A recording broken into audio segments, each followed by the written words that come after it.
So welcome to the show today. I have Tamara Schenk today on the show, and she is a sales enablement evangelist, a sales enablement leader. She's an author as well. She's done some really interesting work in the area of sales enablement. And that's why I wanted to have her on the show today, because this is an area that I've been very curious about over the past couple of years.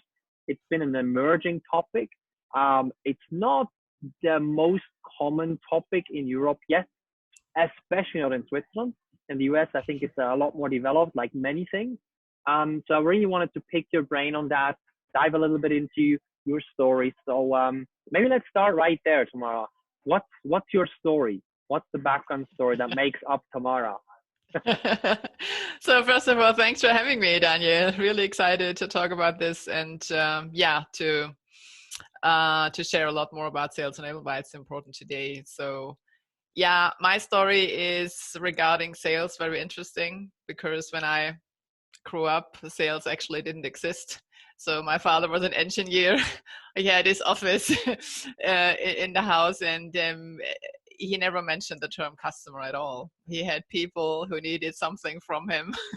He sent them an invoice. It was really interesting until I realized what he was actually doing and how he was doing this. I mean, it was many, many decades ago when it worked like this, when a company owner or a salesperson, whoever, had simply a knowledge advantage, because there was no internet. So there was a big knowledge advantage and buyers depended on it. And so it wasn't the case.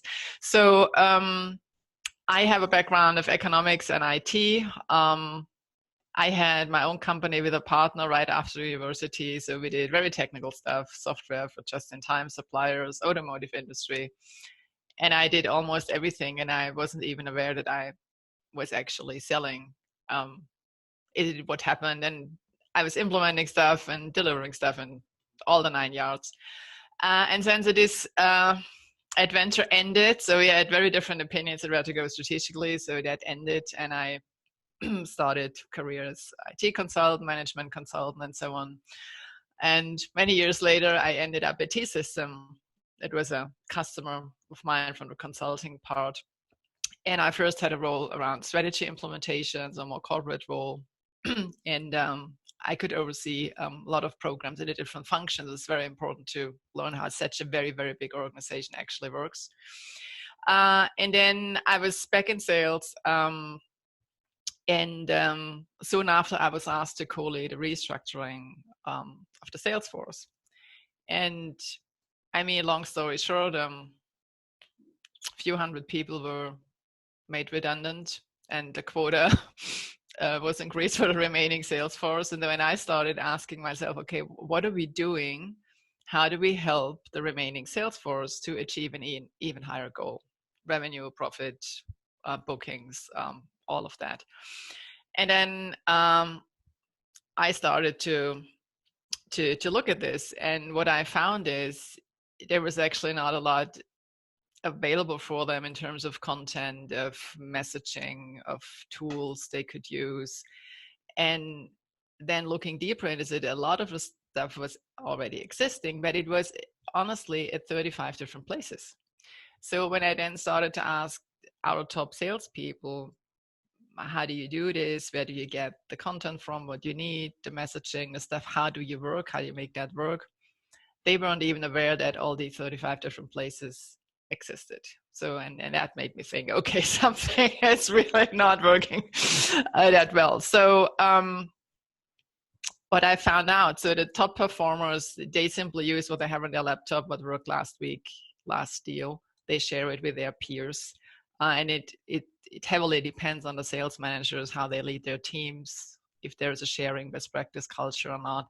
But there was nothing company-wide, globally, that would say, this is what we want you to use. This is where you get help. This is where you get the information, where you get the content from, you can tailor from, and that's a proof that's all working stuff. So there were tons of different versions existing and so on. So that was 2008, 9, so and 10, then I got a project together. I found a sponsor.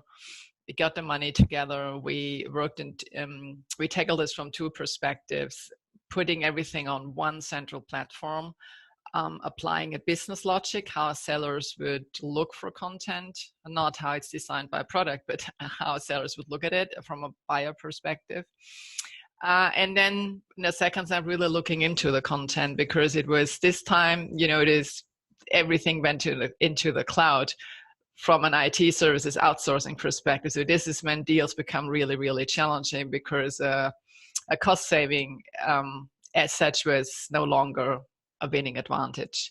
It was just a prerequisite to get a deal. And then the buyer roles changed from CIO to CFO and roles like that. And they ask very different questions. So how do this piece of cost saving fit into my business case for EBIT optimization? Is a very, very different question, totally different approach. It really changed from an IT story to a business conversation. So, and that helped, of course, to go deeper into this, what we then call sales enablement, and what it was called at this time, but a lot focused on the content and messaging stuff. And then I soon realized it's a lot more than that. So if the sales methodology is disconnected, if the process is not used, we can have the best content and the best messaging there. If we don't put this together, if we don't connect content, training, and coaching in a better way, if we don't integrate a sales manager, we won't make a big impact.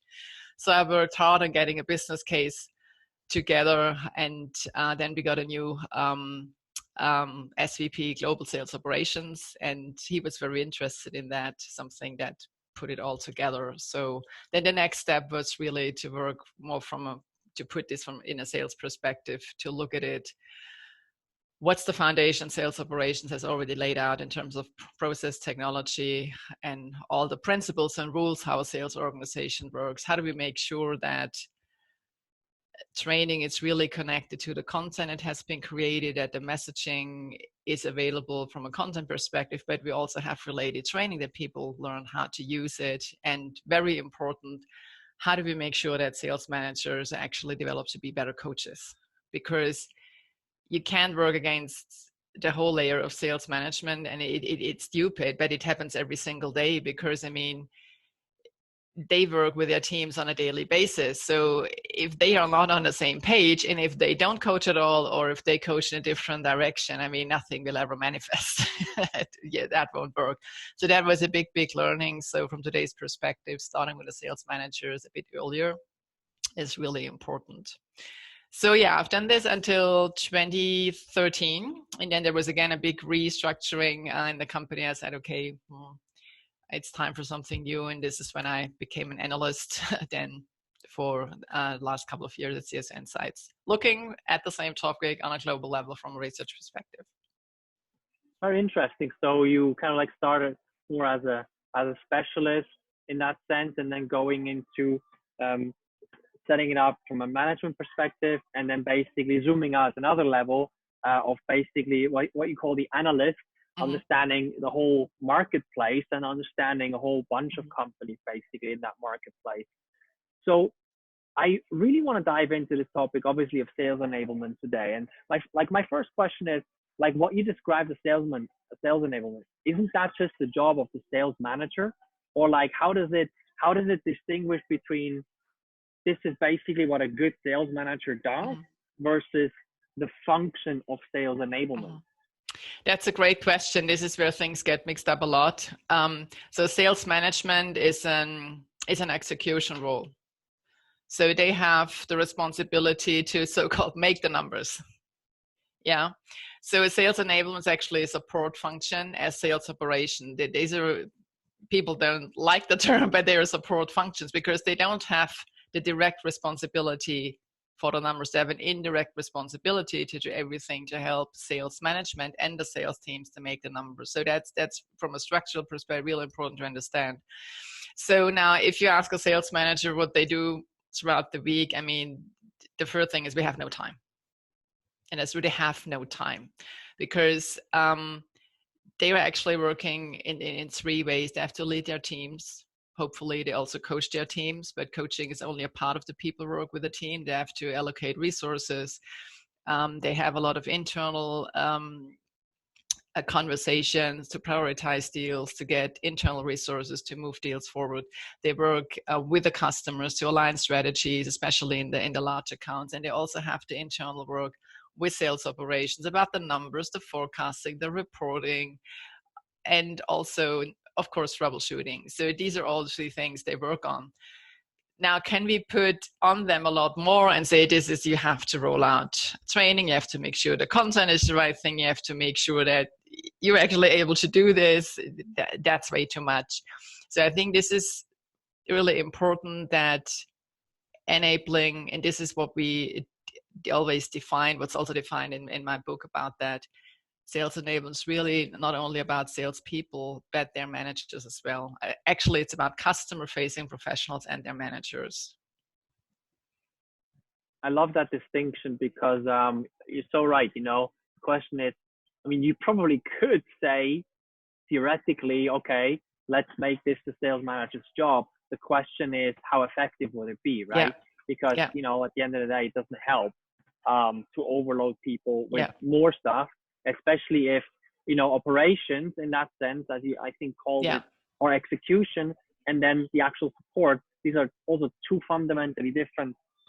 They're two different purposes. So like traditional, like an execution-driven sales manager would definitely put sales enablement second priority always, right? Because, well, the first job is the numbers, right? Everything else, if we have time, we work on it too. So I really like that distinction. Talk to me about the book for a second.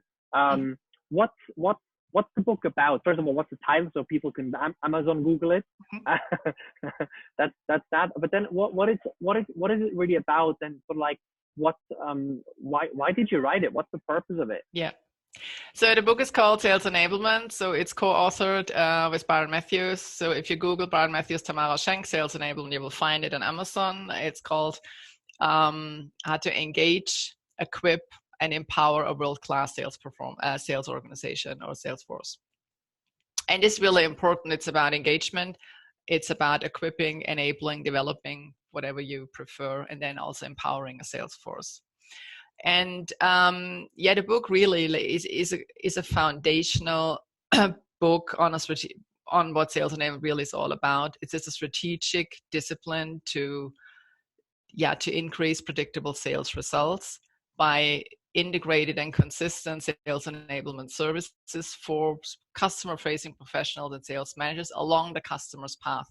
And that is really important. So the definition is a bit long, but it's really precise, and that's what matters, because otherwise people say, oh, it's everything that makes sales better. Okay, that's almost the whole company. So that's not helpful. So it's really about orchestrating things so that they are consistent along the customer's path. It's also a reason why it's not only about what sales managers theoretically could do. Practically they can't, because they don't have the time to do it. But it's a lot more than just sales. It starts in marketing, it goes through the sales process, and then there is customer service, customer success, the buyer's implementation phase. So really, if you look at it from a customer's perspective, I mean, they don't care if this is marketing for us, or if this is sales for us, or if this is service for us. They just don't care. They want to move their deal on, they want to make a decision, and they want to implement it or use it and get the results they were sold on. So I always say it like this, you know, if you look in an organization and there is no such thing as sales enablement, but usually there is something like it, it's called differently. It's maybe called sales effectiveness. It's maybe called sales excellence or whatnot. And other people in marketing would say, but this is what we do for 20 years. Yeah. So the question really is, okay, what do we need along the customer's path from start to finish to serve our buyers the best way possible so that they can make their best buying decisions, which is hopefully to buy from us. So if you look at it this way, then marketing has a role in it, product management has a role in it, sales operations has a role in it, sales managers in the doing phase have a role in it, customer success has a role in it, and also legal. Because everything salespeople need along this path, that's what sales enablement should make sure they have available to them. It can be something like a proposal template, a statement of work template, something like this, a contract, an SLA attachment. And it's, of course, collateral I need early on. It's white papers, case studies, messaging blueprints, it's presentations tailored in different ways. It's a lot on this end, and it's then of course a lot on how do I develop the skills that people are actually able to do this and to apply this so they really become fluent in doing it. And you can train a lot of things, but if there is no regular coaching on it, it just won't work. Yeah, so this is really a big thing. And if you look at it, it's a lot about orchestration. And it's, if you take, this is what the book shows. The book actually works with a bit of a diamond, like this one. So a diamond has different facets, and a valuable diamond is cut and polished. But when you come in an organization, it's usually, it looks like a rough diamond. There's a lot of stuff going on. And maybe they need all these things. Maybe they actually create more noise than value. So having this big picture in mind, where do we want to go? What are our goals and how do we achieve them? Then sales enablement begins with stop doing things that no longer really serve their purpose. Okay. And then Very you come to strategy, you cut and polish your diamond, and this is basically then a strategy to help you. And the book really goes facet by facet in the sales enablement clarity model, how we called it, and explains facet by facet how to do it. I love that. I love how, on the one side, how people focused it is, and analytical as well. I guess that really that's what makes you up as well. So I really like that coherence there. Let's talk more about like the practical application of it, because I'm very curious about like how does it really come in. So let's take the B2B company. Let's take a large one. They have big sales force, global sales force. They've been selling in a certain way. Maybe they've been selling hardware, and in a more traditional way, working with Fortune 500. And now it's a market shift to a more digital world, in a sense. Okay, you've always sold hardware in a sense, and you didn't even think about being a software company, to now suddenly it's about selling data analytics. And you're not only is the current sales force not on the level of sales enablement like you talked about, but also there's a big shift in terms of skills, how you talk to customers, what you talk to customers about. How do you see, or where would you see sales enablement come in a transformation or transition of a company like that? How would you see it coming in? How would you see it being applied, and where would you see the real main benefits from building something like that up? Yeah. So the traditional ways are actually two streams. You come from the training perspective, or you come from a content perspective. There's nothing wrong with both ways. It's simply always saying you start where you can fix the biggest problem right now. And if that problem is with the Salesforce, there is no sales process implemented that's really connected to the buyer's path. It's not properly implemented. People don't follow it. And if we don't know what people do, we cannot improve it. So that's the first thing to fix it. So ideally, that's connected to a sales methodology that works nowadays, that works in the digital age. So that's very important. So that has to be an integrated process to get this right. So if I have this implemented, and this is a lot of sales operations work, this is connected to the CRM, it has a lot to do on this foundational layer. But then I have to enable, develop, equip people that they develop the skills to take advantage of this and actually do it. So if I have this stream going, in many organizations, a learning and development team or a sales training team changes the name to sales enablement. Is that the whole thing? No. Is it the first step? Yes. Yeah, you start somewhere.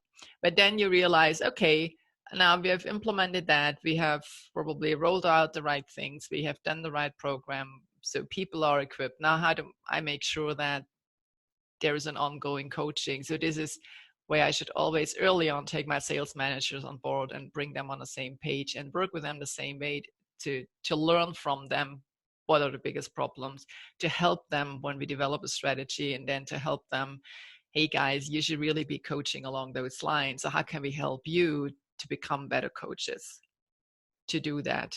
Yeah. You know, the best example is really what you said. I come from a transactional sales, more a product oriented pitch, and people like talking features and functions. It's tangible. They've done it for decades. It worked for decades. Now it doesn't work anymore. So as you said, they have to sell services.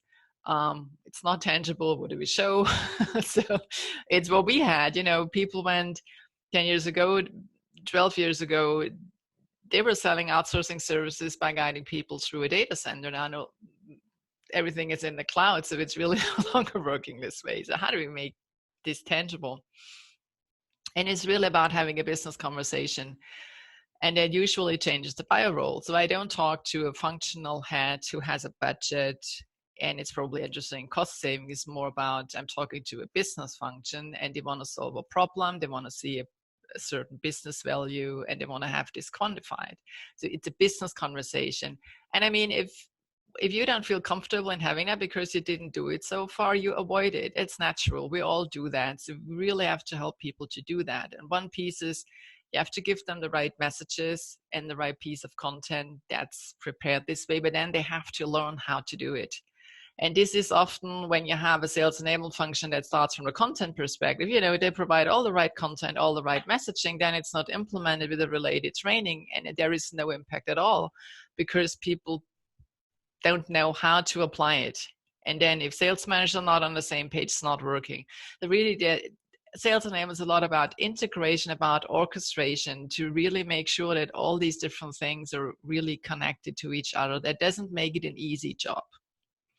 Yeah, so this networking, collaborating, bringing all these functions on the same table is really important. And this is why it has many different names in different companies. So even if an organization doesn't call it this way, I mean, also I don't care about the name. It's important that we do the work to get there. Yeah, I really like this, like integration of content and like training, I think is what you called it, in terms of basically like the technical side of it and the human side of it, so to say. Yeah. So like, it just like, let's use this case once again as an example. So let's say there's the company and, you know, they have a sales force of 10,000, 20,000, maybe even 30,000 people globally. You know, and it's a dramatic shift from selling hardware to selling software, for example, and it's a dramatic shift in mindset and how you talk to people and everything. Would you still start from the content perspective, or where would you, or you know, I know it's a difficult question because, you know, of course, it requires a lot of understanding, but you just shook your head immediately, right? Yeah. So I mean, in any case, or I missed that before, of course, we should assess what the actual problems are. So that's what I'm always recommending. Really assess and analyze what the actual problems are. So in the scenario you've gave me beforehand, that's probably the situation. The selling situation has shifted tremendously. Buyers have changed tremendously. The whole selling model, the whole selling engine has to shift as well. So actually you have to tackle it from all sides at the same time. So you can't do is you have to make a rollout plan and really think about where can I have the biggest impact in the shortest amount of time. And usually it's about changing the conversation first. So whatever you can do to enable people to have the conversation they should have to first, I would always prioritize this. But what helps a lot is looking from an organizational perspective with an assessment. How are we doing as a sales organization from a performance perspective, from a productivity perspective? How do we look at talent? How do we look at operations? What are we doing from an enablement perspective? How do we see sales management? How do we leverage technology? How aligned are we to our strategy? So these are the areas I would look at in an assessment. And then what we very often see is, if you look at talent, I mean, most organizations, if you have 30,000 people, you know, these are my 100 top sales performers around the globe. Everybody can name them. Do we know why they are top performers? Probably not. It's like asking Lewis Hamilton why he's, you know, the world champion. He would probably not be able to tell you because there is so much fluency into it. If you play on that level, you simply can't tell why. They just do it. So, I mean, assessing those people specifically, what are really the traits? I mean, the skills, the attitudes, the traits, the practices. that make them top performers really helpful. And then you can think about, okay, how can we replicate that to make the C people better B people, and to bring a part of the B people to the A player level. That's actually then the journey to look at. Yeah, you won't design a program that's designed for all the 30,000. You won't do that. So this is how to layer it, and then you always start with a pilot. Always make a pilot, measure the impact beforehand, and run a pilot. Just optimizing conversations, working in a small space for one industry, for one product, for one customer problem, to work on messaging, on training to get the conversation right, related coaching, supporting content, get this right and get this rolled out in a pilot. And then you have a story to talk about. Because without change leadership, it's not working, especially in such a big organization. So that's a very important part as well. Let's quickly dive into it. It's actually working, because like I really want to understand how you position this with the salesforce and with sponsor. Basically, if it's the CEO or whoever, the VP of sales or whatever, how do you position basically the shift or the change? Maybe, first, of course, with the sponsor, if there's, okay, we have, some of these issues and this, how do you position it with the sponsor? And then how do you position it with the sales force? So, they actually understand and they buy into it and they actually move with it and they apply, and then eventually, of course, all use content and everything with it. Yeah, so that's actually the biggest challenge. So what I've seen over the last couple of years in the research we've done at CSO Insights is only 1/4 of organizations really understands how to do it well, and they really have great results because they do one thing really well. They are perfectly aligned to their stakeholders' expectations. So, and that brings us to the question, how do we get there? And it has a lot to do with the role. Who do I bring in a sales enablement role? So if I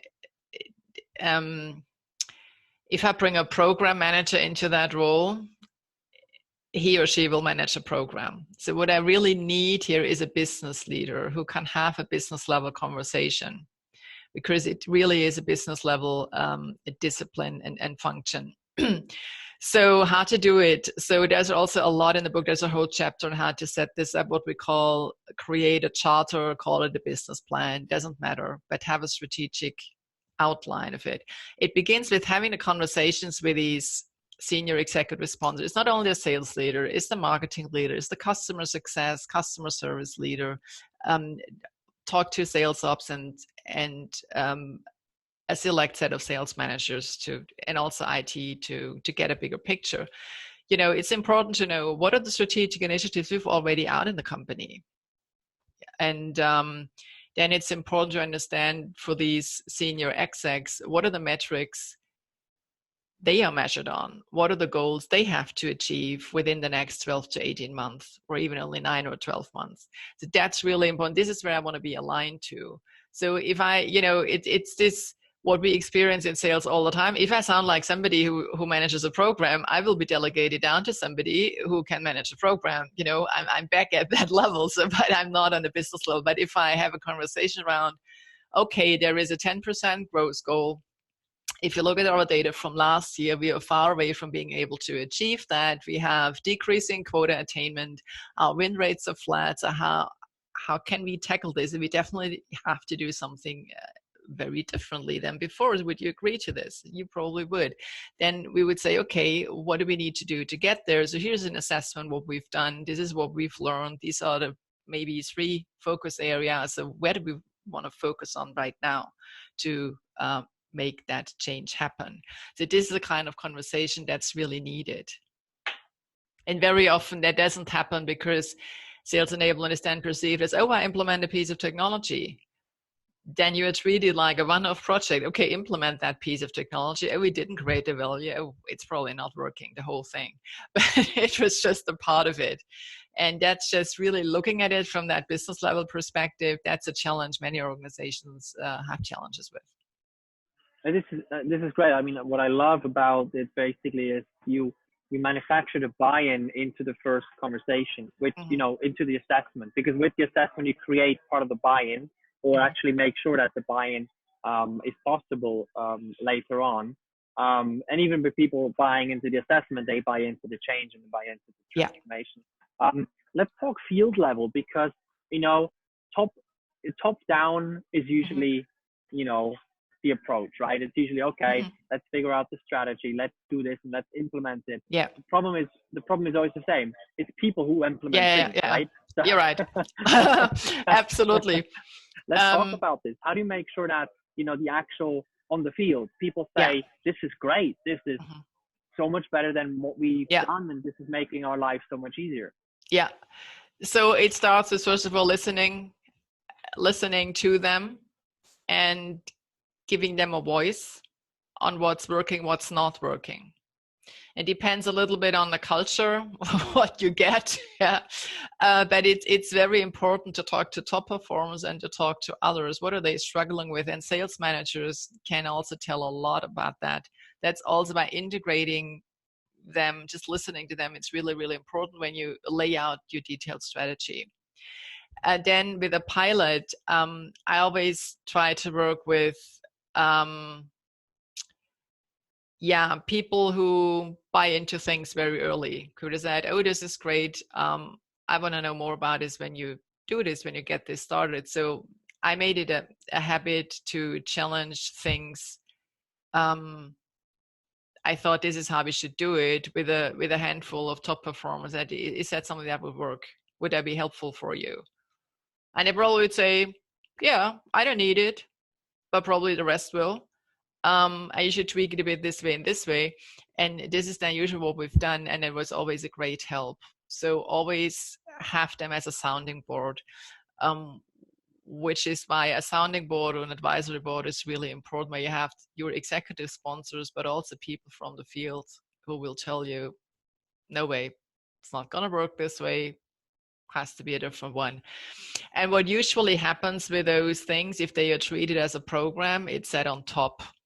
And that's never working that way, because you have to take things away. So for instance, if you implement a new strategic account management methodology, you have to take away what you ask them to do earlier on. I mean, it sounds trivial, but usually it's not done. It's just put on top. And then people say, no, I don't do anything anymore. So that's one thing. And then I mentioned this earlier, change leadership, which is to talk about in detail. So glad you asked it again. So having a change story is really important. And I mean, in our societies, we're always great in telling people what to do, when and how, but we miss the why. And the why is really the most important thing. Why are we doing this? And I was years ago invited to speak at a sales manager conference of a big company, and they were really struggling with their CRM implementation. And then I listened to many of the sales managers who actually was the problem. So the company was really in good shape, but looking at the CRM, you would think, okay, they are bankrupt at Christmas. Yeah, so there was nothing in the funnel. So, and the problem, there was no common sense. Why are we doing this? You know, the sales leader said, yeah, we have to increase our productivity. That's not a good change story. Yeah, that's okay. I want to tweak this KPI. That's basically the message, but it's not a change story in a way that, you know, we want to serve our customers better. We want to create better results for our customers. We want to increase the customer experience. We want to do a better job for them. We want to be the number one in the market. We want to be proud of this. We have the best service on the planet, or whatever that is. Just to give you an idea, it is about the why. Why are we doing this? And this very often missed. It's actually key of any change story. And if you get people behind that, you give them so much inspiration also for their conversations if there is such a story implemented. So yeah, and then I love that. Yeah. The why is really important. Putting that in the center, because you're so right, you know, and it's so easy to, and it's also so easy to say, yes, sure, you know, let's put the why in the center and then basically focus on what and how, because the why isn't that easy, you know, to actually do it. It's easy to discuss and easy to, you know, talk about a little bit, but then actually to implement the why isn't that easy, because you need to understand people really well. You need to understand how to story tell, what you just said, the change story. The change story itself is absolutely key. So I love that. I want to talk a little bit about the future of sales in terms of the function, basically, because like when I talk to the big four management consulting firms, they say, we have no sales force, we have no salespeople. And of course, at the same time, they only have salespeople in that sense, right? So that's an interesting one. And when I talk to the technology giants, they're like, okay, we have like 50,000 people involved in sales somehow around the world. And so it's sort of like these big spectrums. And then on the other side of the vertical, it's kind of like we do everything digital and try to go even more digital. And on the other side is we're completely human. Everything's around the human. The human's in the center. Digital doesn't work, So where do you see the function of sales and the role of sales go in the near future? Yeah, so I mean, there will definitely be big shifts. I mean, they're already on the way. So if you look at sales roles, I mean, we had this Forrester prediction years ago, I think in 2020. I don't know the number. We have no salespeople anymore. I mean, there's still some around. So, but the point that was made with that piece of research then was, let's think about the role. It will change tremendously, and that was the right thing to do. So what we can see, I always like to look at it from two dimensions. What is the expertise of a salesperson? Is it more in the transactional area, or is it more in a complex? Do I have specific domain expertise, or do I have expertise that's, that goes across domains? I can really solve a business problem and leading a steering committee at the customer where different buyer roles sit together. So can I lead a bigger buying team, let's say 5, 6, 7 different buyer roles in a team that make a decision? So that's absolutely the expert sales role. That's a strategic account executive. That's a big deal executive. That's a complex deal executive who would be very successful in such a role and thrive in that. And then that's the one extreme. And this is the role that's definitely growing. And the expert sales role and this kind of leadership expert sales role, they are really still growing. But on the other hand side, roles, and I mean, it is, we still have roles, especially in the very big organization. You have still these roles. There are salespeople. They live from renewing the business with their clients. They're not really selling. Yeah, sometimes they're taking orders, they're doing renewals, and they do a good job in that, but it's actually more a customer service role. So this role is already decreasing a lot. Yeah, so that's just where a lot of IT comes into play. This is then where buyers have different questions. All of a sudden they have a different buying team, then they're in the other corner in this more complex deal scenario. And then the person who just dealt with the known buyer role at the customer side is really struggling. So that's a role that's definitely no longer needed that much, where a lot more technology comes into play. So there's a big shift. If your roles grow, the expert and the leader roles who can manage complex scenarios, and then the more transactional role is decreasing. So for a company, it's important to know, so how is this actually working for us? Are we more on the transactional field, or is the problems we solve for our buyers actually more in the complex area? So in determining that is really very important when it comes to what is the digital strategy you have to put in place to support that change. I love that distinction in terms of, well, looking at the company and what's the company's DNA. Is it complex, large scale, very hands-on human deals? Is it more transactional on the other spectrum? And how is the organization set up right now? How are the people set up right now? And are people in the right roles as well? And where's an increase, where's a decrease? I love looking at like making it very custom in that sense, depending on the company's DNA. So like last question that I have to do is a little bit more up in the clouds. So let's look ways into the future, when you're 80 years old and sitting in your rocking chair and and thinking and looking back at your life and saying, that was really, I have, little regrets, and it was a life well lived. What's the kind of change that you would want to see over that period of time? What's something that you're very passionate about, very, very, very passionate about in terms of change, in terms of transformation? Yeah, so that's what I'm really passionate about, is empowering human potential in a really holistic way. So we talk in the business world a lot about mindset work and mindset shift, and we all have to work on our mindset. It's only one part of the coin. So I also do for quite a while a lot of quantum energy healing work, and this is actually the other side of the coin.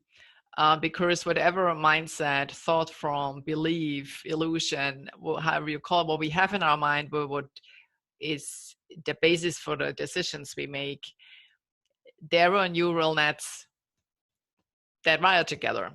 So, and also you can have the problematic thing of it is if some people have a trauma, an accident, a trauma, whatever. So that's a neural net connection. It has to be clear, it has to unplug. So when that has happened, on a physical level, then the whole mindset work to get to a different belief system, to develop different thought forms, that can actually only happen then when you have then the prerequisites. So there is the psychology work and there's the soulcology work, and they really have to merge a lot better. So, and that comes then into a phase where we can really empower human potential. Yeah. So if you look at what we learned from quantum physics in the last couple of years, how we can impact our DNA. And yes, everybody can work on their DNA, but we don't do it because most people don't know how to do it. So there is a lot of dormant DNA around in humans, and it's actually not junk DNA. It's just something that has to awaken. So really empowering human potential, I think that is more needed than ever, because in a society where, and in our world where technology is increasing like crazy, so we have to really to ask ourselves, so what is our role? Technology is now learning technology. We have artificial intelligence, and what is humans' role? So what I see right now is, no, I should explain it differently. So what I would love to see is humans are the master and technology is a servant. What I see in organizations right now is probably technology has taken over. If you look at all the prospecting emails you get in your inbox that should be tailored but are not at all, then definitely technology has taken over. And then somebody told you, oh, yeah, I'm sorry, LinkedIn or whatever tool forced me to do it this way. No, that's not true. You made a choice to do it this way. You can always do it a different way. So we simply have to get back to master technology, and therefore we have to empower ourselves. I love the way you described it, not in the world end scenario of, the Terminators are going to kill us all, but more in the area of, today, practically, if, it's very common already that basically, companies are more technology driven in that sense, like you just explained it before. It's a very common example, and it has little to do with, AI driven superhuman computers taking over the world, and more who do we give our power to? Yes. So that's a really interesting one, and I love how you're integrating those pieces, because if we look at sales or business development today, and compared to, I don't know, many years ago, it's not about productivity increases of 10% or 20%. What sets today in the world today, what sets a top performer from a low performer apart is not 10%, right? Maybe 10 or 20 times. That's a very big the difference. Climb rates, yeah. Mm-hmm. Exactly. And what's the real difference? Okay, you can do a lot with tools, you can do a lot with technology, but at the end of the day, the factors, not the percentages, but the factors, they're not made usually by technology. They're usually made by human potential. And that's a really interesting conversation there, where, I think we should start, but I'm not sure if we are open to start there yet, in a business conversation. So I like that you're tackling this issue from a more practical perspective in that sense. And I guess, getting people where they are today, and then getting the other piece in as well. There's an interesting saying that I love in sales, which is like, tell them what they want, give them what they need. I think it's a little bit going in that direction where, like, there's certain things that people think they want, and we're much more aware, I think, of what we want than of what we actually need. Sometimes they're That's what good similar, marketers do. They market what people want, and then you give them what they need. Pretty much, yes, absolutely. Yeah. So really, really enjoyed this conversation, Tamara. Thank you so much for the great insights that you provided. And the link below this, there's going to be links below this video to, to the book and to the website and to your LinkedIn profile and everything. So, connect, talk, exchange, and thank you so much for being here. Really appreciate it. Thank you so much for having me. I really enjoyed our conversation as well. Thank you.